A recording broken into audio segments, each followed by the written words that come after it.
Hello students, today we are starting our unit number 5 and unit 5 is motion of system of particles and rigid body.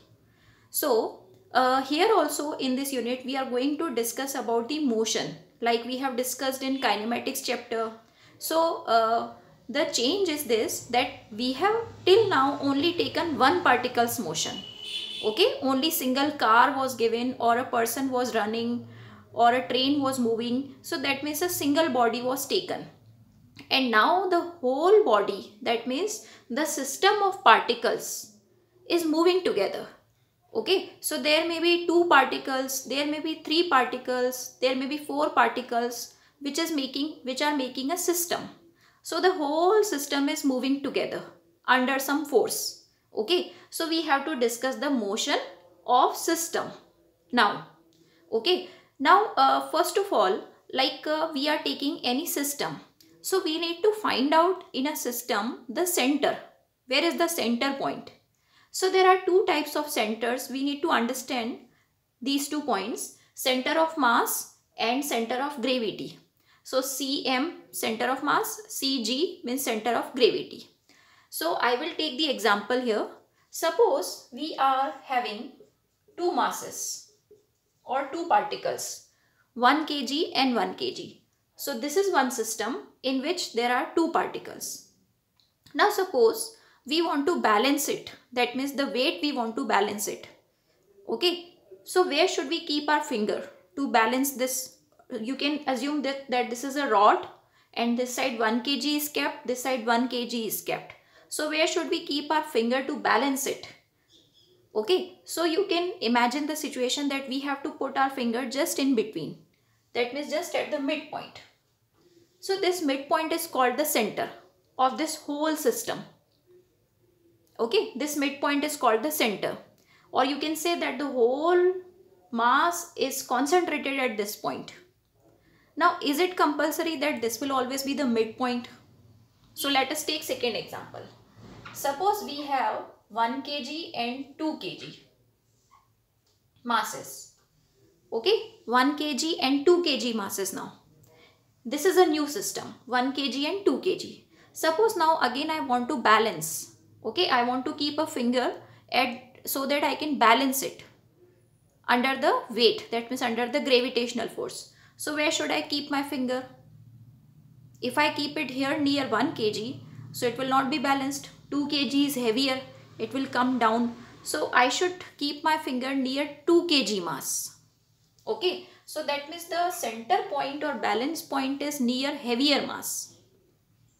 Okay, so this is the balance point now. So if we have a system of 1 kg and 2 kg masses, two masses are there which are unequal. So that means the balance point will be near the heavier mass. Okay, now we may have three masses also, 1 kg, 2 kg, 3 kg. These are all connected. This is a complete system, 1 kg, 2 kg, 3 kg. Now where is the balancing point, or where you can assume that the total mass may be concentrated? Okay, so total mass where may be concentrated. Assume that this is a triangle.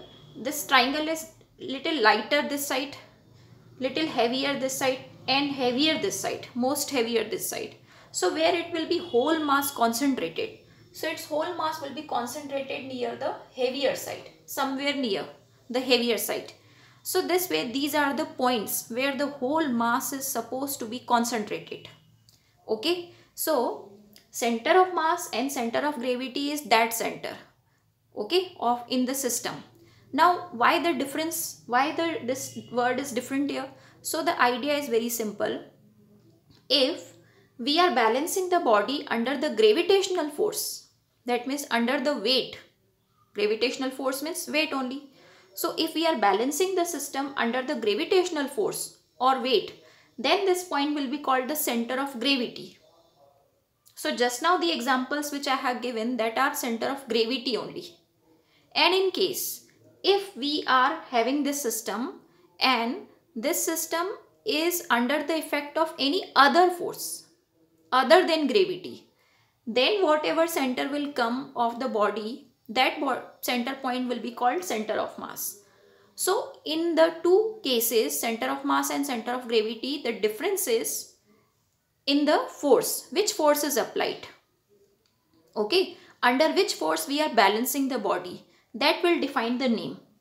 Okay, so let us read now the two definitions and then we'll conclude. So center of mass means this is the point in the system where whole mass of the system is supposed to be concentrated for its translatory motion under any external force. So you can notice one thing, that here I have written external force.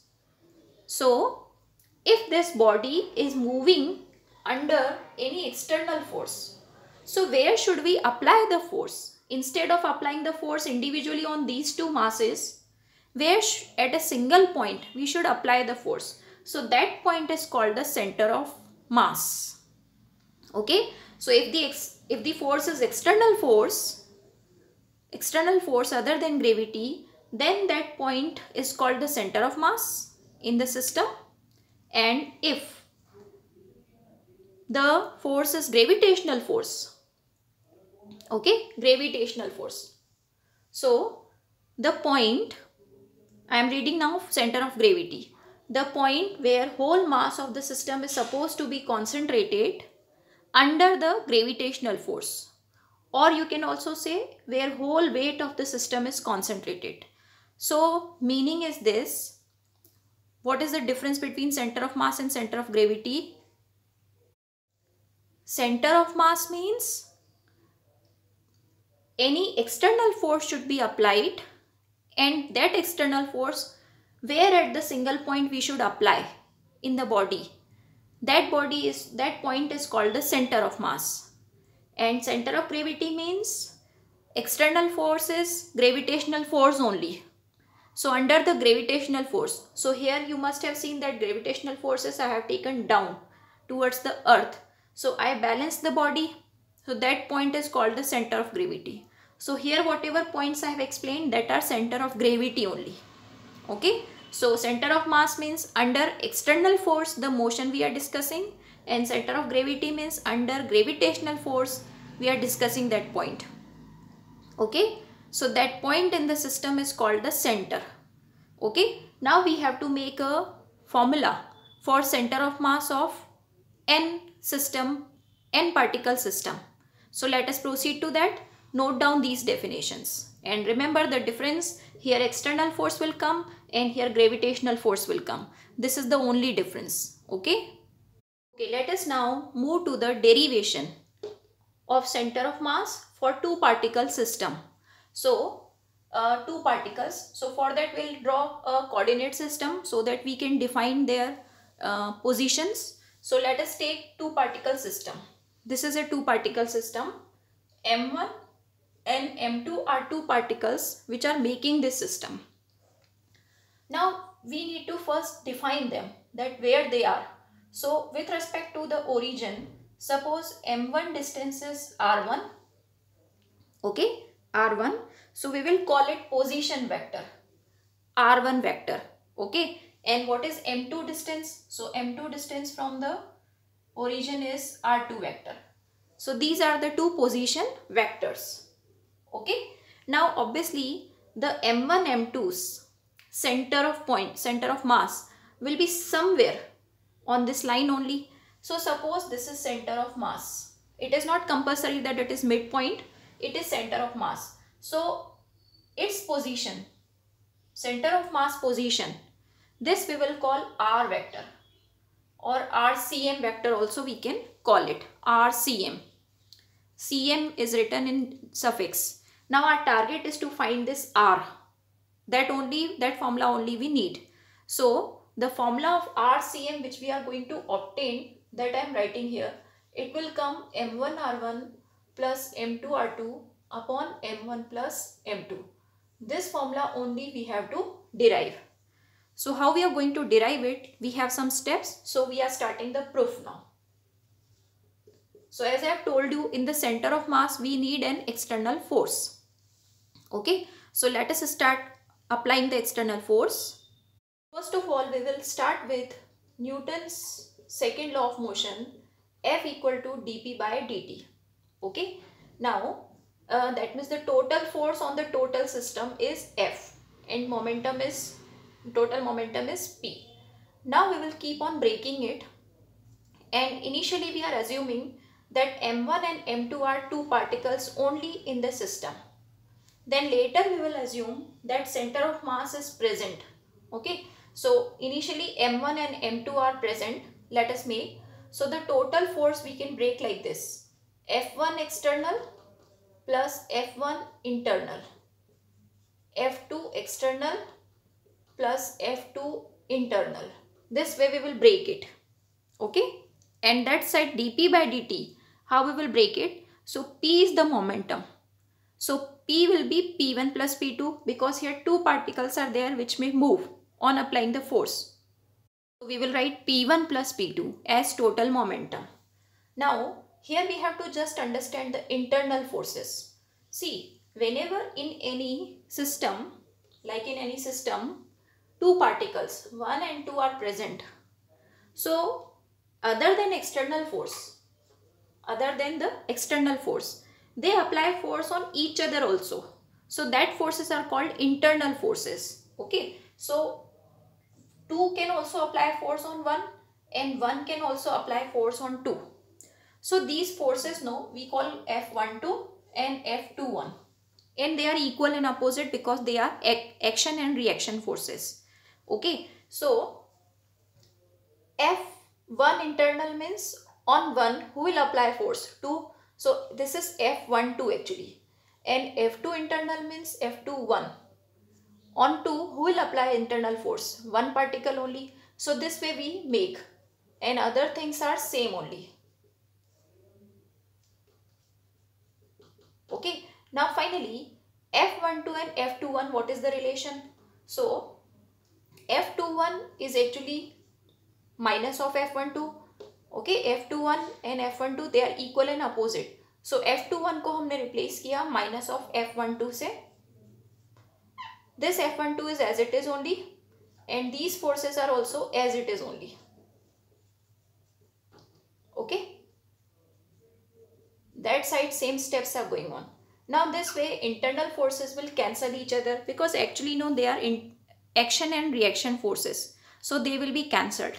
Now what are left? That are only external forces. So finally we can write here that only external forces are left.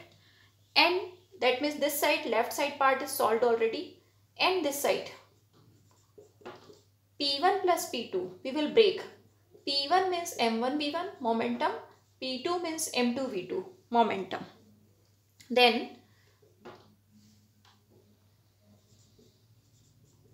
M1. Now how to write V1? V1 is the velocity. So since the position of first particle is R1 given, so V1 we can write d R1 by dt, and V2 we can write d R2 by dt. When this system will start moving, the position will also change. So change in position with respect to time will be called velocity. That way we will replace here. So we will call it d R1 by dt and we will call it d R2 by dt. Okay, this way we will break it. Since M1 is constant, so constant can be taken inside the differentiation without any problem. So what we need to do here, this d by dt is already out, and here M1 I am taking inside the differentiation. So M1 R1, it is together now. Earlier only R1 was there inside d by dt. Now M1 also I am taking inside. So like in the differentiation we can take the constant out, in the same manner we can take the constant in also. So with this logic we can take the constant mass inside the differentiation. The same thing will happen with the second part also. So d by dt, M2 will go inside, so M2R2.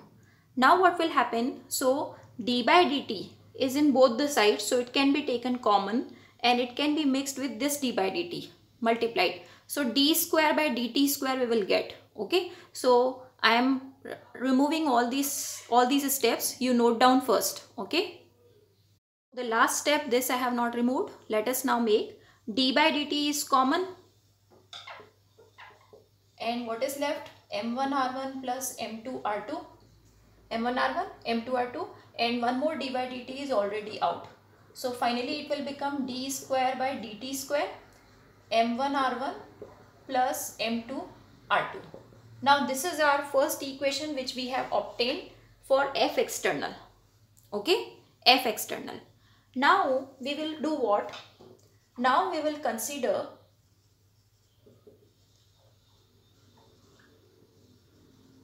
only center of mass. Okay, that means no, in this diagram. Now suppose m1 and m2 are not there. We want to replace m1 and m2 by a single point. So suppose in this whole system only center of mass is there, and on this we are applying the external force. So what will be the equation for this center of mass? So obviously dp by dt we will start with. Okay, and d by dt, m, v will come. I am writing capitals for center of mass. M is the total mass of the center of mass. So total mass of the system is always concentrated at the center of mass. So if I want the total mass of center of mass, capital M, I will write it m1 plus m2. Now this is m1 plus m2, and then what is left? V velocity. Velocity we will write again in the same manner, because the position of the center of mass is RCM. So the change in the position of RCM with respect to time will be called its velocity. So this velocity term I am replacing as drCM by dt. Okay, and here this d by dt is already going on. So this d by dt is already here.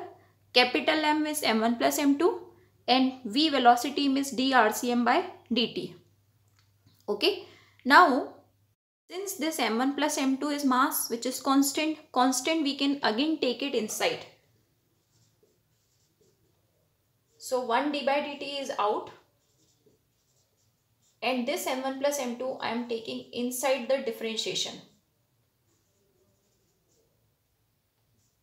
Okay, so you can see this d by dt is already here, and this m1 plus m2 went inside.